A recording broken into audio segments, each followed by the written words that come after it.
mga kababayan. O speaking of hole, speaking of aaresto, dito tayo kay Roque.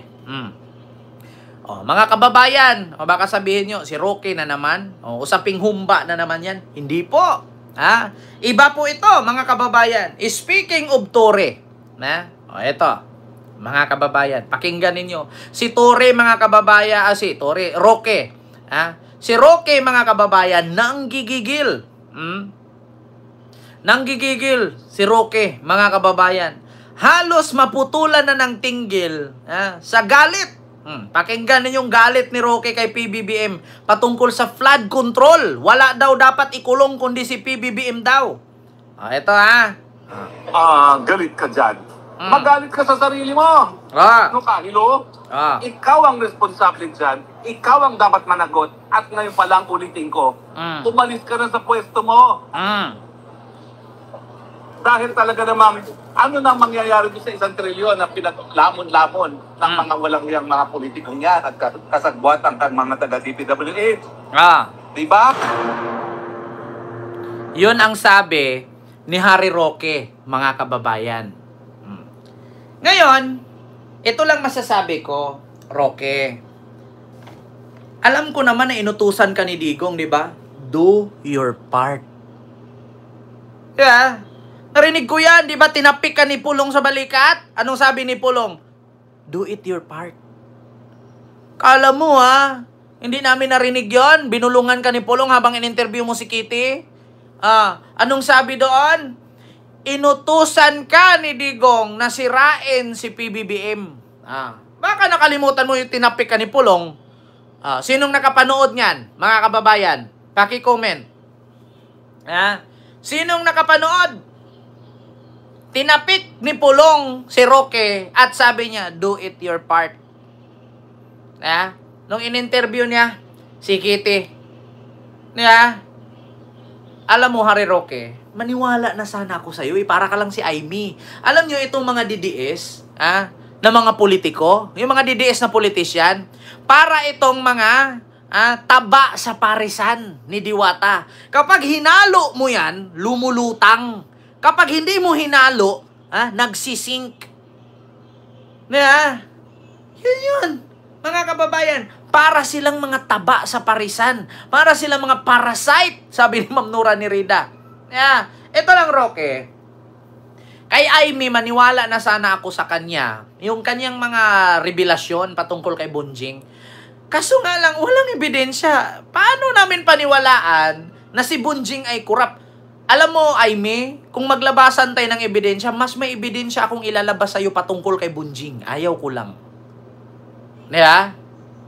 Tignan mo nung nagbigkas ako patungkol kay Bonjing, tauhan ng Bureau of Customs lahat isa-isang sinibak. Kasi totoo yung patungkol kay Bonjing, sabi ko nga, grabe, ito si Insan. Yung Bureau of Customs, gulat kayo after ilang araw, yung Bureau of Customs, tanggal agad, pati yung mata, sibak. Kasi totoo. Pero ito yung puro Bonjing, tas walang ebidensya.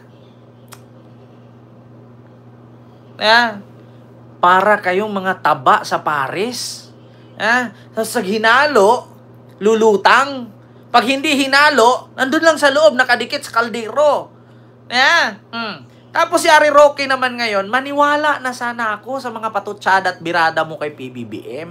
Ang problema lang, paano mo paniwalaan ang isang pugante? Diba? Lakas ng tawa niya, Sir Archie, ng Sirisa Force. Diba? Yung tinapik, do your best, do your part. Ano ba yun? Basta ganun yun. Actually, nireakan din yan ni Yossi Claire Castro Yung inutusan ni Digong si Roque na siraan si PBBM, tinapik siya ni Pulong nun. Andito yung camera andyan si Kitty, dito si Pulong. Tinapik siya dito. Diba? Maniwala na sana ako, Roque. Ang problema lang, okay lang sana kung ikaw nagdaldal dyan, hindi ka pugante. Hindi ka blacklisted. Hindi ka nagtatago sa ibang bansa at hindi ka nagsisik ng asylum. Ano bang rason kung ba't ka nag-seek ng asylum? Tinatakasan mo yung kaso mo dito, di ba? Tapos nadaldal ka dyan, bibirahin mo si PBBM. Dapat si PBBM ang alis sa pwesto. Dapat si PBBM ang makulong kasi nakipagsabuhatan sa 1 trilyon. Maliit pa nga yung 1 trilyon, Rocky. Kaysa sa nabulsa ninyo ni Digong eh. Ano bang rason, Rocky, kung bakit ka nakasuhan? Di ba sa pagbulsa ninyo ng pera? Sa pagtanggap ninyo ng pera galing sa illegal? Di ba? Yun yung rason. Maniwala na sana ako sa mga patutsada mo kay PBBM. Nakipagsabuhatan. Sayang yung 1 trilyon. Yeah, dapat ikaw yung makulong, ikaw yung mawala dyan. Maniwala na sana ako eh. Ang problema, na galit ka dyan. Magalit ka sa sarili mo. Ano ka, hello? Ikaw ang responsable dyan. Ikaw ang dapat managot. At ngayon pa lang ulitin ko, umalis ka na sa pwesto mo. Dahil talaga namang alam mo, Antonio, huwag ka na magreklamo dyan. Nakikinuod ka na nga lang, nagreklamo ka pa. Alam mo ba yung pangalang Antonio, according sa lumang tipan, yeah? Yung apelyido or pangalang Antonio, yan po yung sinasabi na kung may anak kang minor de edad tapos parte ka ng DDS, patayin mo na. Bakit? Kapag lumandi yan, kapag nakantot at nabuntis yan, dadami kayong bobo kasi DDS kayo. Yan po ang ibig sabihin sa lumang tipan ng salita or pangalan or apelyidong Antonio. Diba? Alam mo na, Antonio, kapag parte ka ng DDS or isa kang DDS, tapos may anak kang minor de edad, mapalalaki man yan or mapababae, patayin mo na. Bakit? Kapag naglandi yan, nabuntis or nakakantot yan, dadami kayong bobo. Yeah? Parang ganito, matalino sa kanyang paningin, pero may warrant at nagtatago pa rin. Yeah? Ganun yun. Roque, maniwala na sana kami. Kaso lang, bobo eh. Sinong maniniwala sa isang pugante? Sinong maniniwala sa isang nagtatago na kriminal? Kriminal naman tawag dito eh. Kaya nga nagsisik ng asylum tapos dininay pa. Alam niyo si Roque, pwede niyo, ito ako'y nananawagan sa mga loyalista dyan na makakita kung saan si Roque, pwede niyo siyang ireklamo sa embassy or sa kinaukulan dyan sa Netherlands. Wala po itong papel. Pangalawa, hindi po inaprubahan yung kanyang asylum. Pwede siyang ireklamo sa totoo lang mga kababayan. Itong ginawa niyang ito, pwede niyong ireklamo. Walang sapat na dokumento, walang sapat na papel ito. Pwede itong ipahuli. Kaya mga kababayan dyan sa Netherlands, lalong-lalo na sa mga DDS at kakamping, pwede niyong ipatiklo to. Oo. Tignan ninyo, para pag ipatiklo ninyo ito mga kababayan, questionin siya ngayon. Bakit niyo ako hinuli? Ngayon, ang sasabihin lang ng pulis, kasi nga may warrant ka. Kasi nga, hinahanap ka sa Philippines. Puganti ka. Pwede yan ipahuli. TNT yan eh. Sa totoo lang, bawal yan. Kung meron lang, na mga resident dyan or nakapangasawa ng national dyan or local dyan, pwede yan ipahuli. Denied ang kanyang asylum. Saan ba kayo nakakita na okay ang asylum niya? Di sana binalita na ngayon. Pwede yan ipahuli. May reward pa kayo.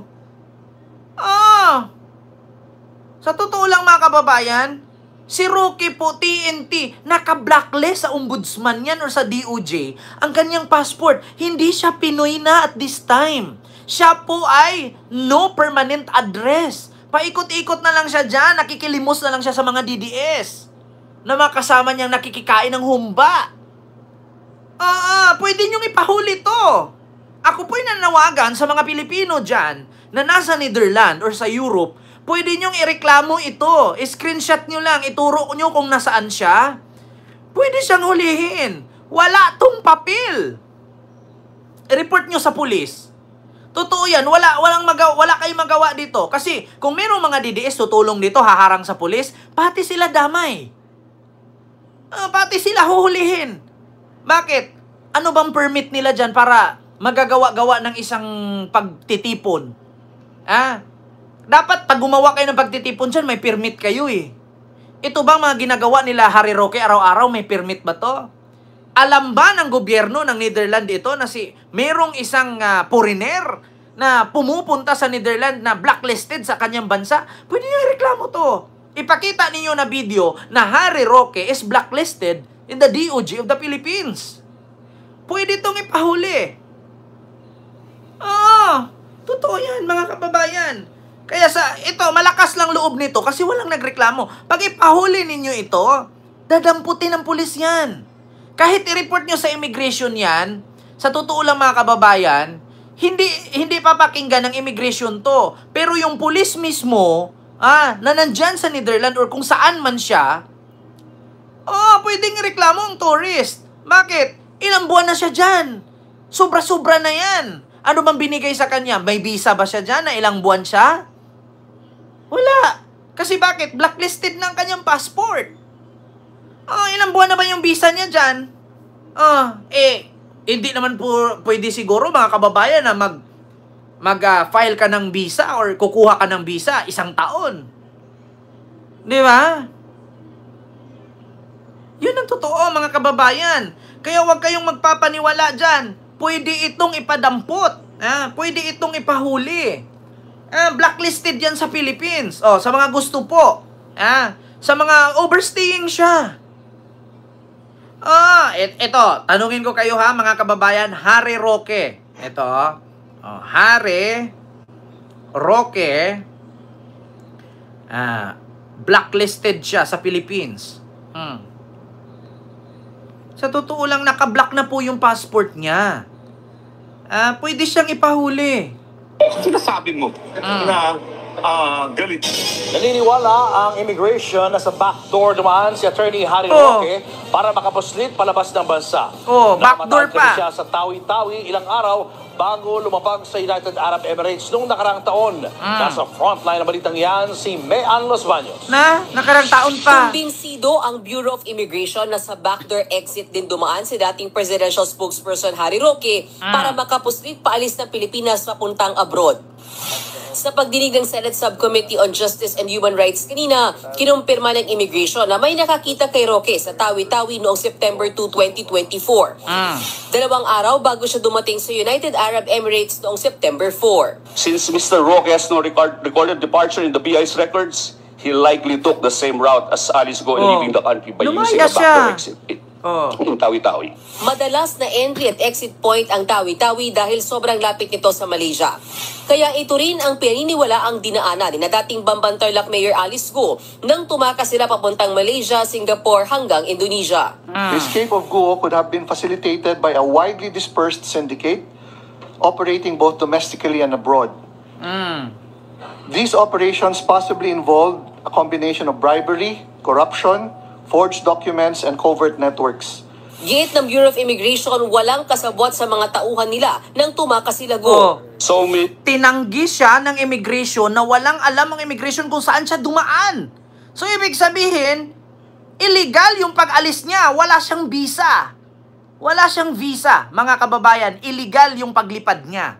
Many people wish to hear that the Pogos paid an immigration officer in one of the air or seaports so that these bad people can escape our shores. But there is simply no proof or evidence to that effect. Bukod sa pagpuslit ni Go at Roque, isa pang naungkat sa pagdinig ang pagtakas ng puganteng Koreano na si Na Ik-yun. March 4, nang tulungan siyang tumakas ng 3 BI personnel bago nahuli ulit sa Pampanga. Kanina, humarap siya online sa hearing at May tuturing ng pugante si Harry Roque ayon sa Department of Justice. Kaya hihiling na raw... Pugante si Harry Roque according sa Department of Justice or DOJ. Ito. Ang red notice sa Interpol para maaresto ang dating presidential spokesperson. Nangunguna sa balita si Camille Samonte. Di ba?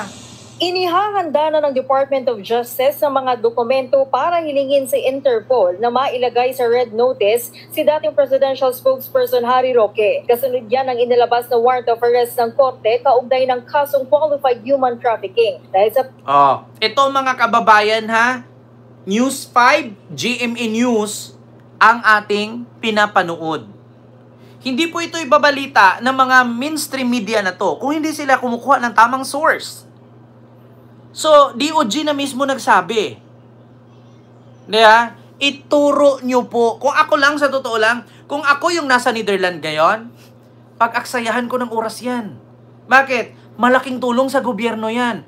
Bakit tayo, mga Pilipino, hindi tayo tutulong sa gobyerno, nakakasira na nga sila. Kung ako lang nasa Netherlands ngayon, babiyahiin ko yan, i-report ko yan kung saan siya doon nagsisigaw-sigaw at sumasayaw ng ngiwi, bangag. Ituturo ko yan. Tapos ipakita ko lahat ng video na nangyari na siya ay ganito. I-search mo, Department of Justice, hanapan mo ng ID, declaring Harry Roque is blacklisted in the Philippines.